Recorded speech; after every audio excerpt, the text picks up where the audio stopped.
ज़रा सोचिए, एक पूरा गांव जिसमें 117 लोग रहते हैं और एक ही रात में ऐसे गायब हो जाते हैं जैसे धरती निकल गई हो।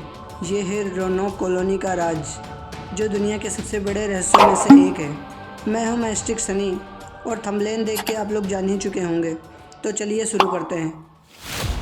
साल 1587 का समय था जब इंग्लैंड के 117 लोग अटलांटिक महासागर को पार करके एक छोटे से आइसलैंड पर गांव की शुरुआत करते हैं और इसका नाम रोनोक कॉलोनी रखते हैं। गांव के साथ में एक गवर्नर जॉन व्हाइट था, लेकिन गांव के सामान के लिए मजबूरन उसे इंग्लैंड वापस जाना पड़ा। उसने अपने परिवार और रोनोक वासियों से वादा किया कि वो जल्द लौटकर आएगा।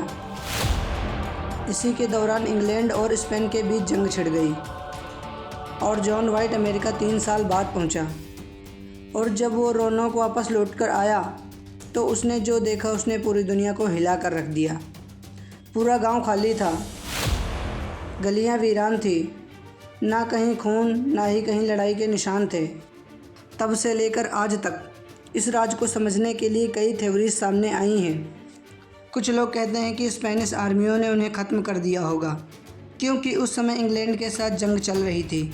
लेकिन अगर ऐसा होता तो जंग के निशान बचते, लाश या आग होती, लेकिन वहाँ ऐसा कुछ भी नहीं था। दूसरी थ्योरी के लोग कहते हैं उन लोगों को एलियंस उठा के ले गए होंगे, क्योंकि बिना किसी निशान के लोगों का गायब होना आम बात नहीं थी। और कुछ लोगों का मानना है कि उस आइसलैंड पर कोई पुराना श्राप था, जिसे तोड़ने की कोशिश करते ही कॉलोनी के लोग उस श्राप का शिकार हो गए। सदियां बीत जाने के बाद भी इस राज ने इतिहासकारों और साइंटिस्टों को परेशान कर रखा है। कहीं कहीं छोटे आर्ट्स मिले हैं, पर कॉलोनी के लोगों के साथ क्या हुआ, इस बात का कोई जवाब नहीं मिला।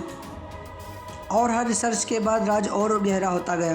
तो दोस्तों, आपको क्या लगता है, क्या उन लोगों को स्पेनिश आर्मियों ने ख़त्म कर दिया था, या फिर उनके साथ कुछ ऐसा हुआ जो इंसानों की समझ से बाहर है? आप अपनी राय कमेंट में ज़रूर बताना। मिलते हैं किसी और राज के साथ।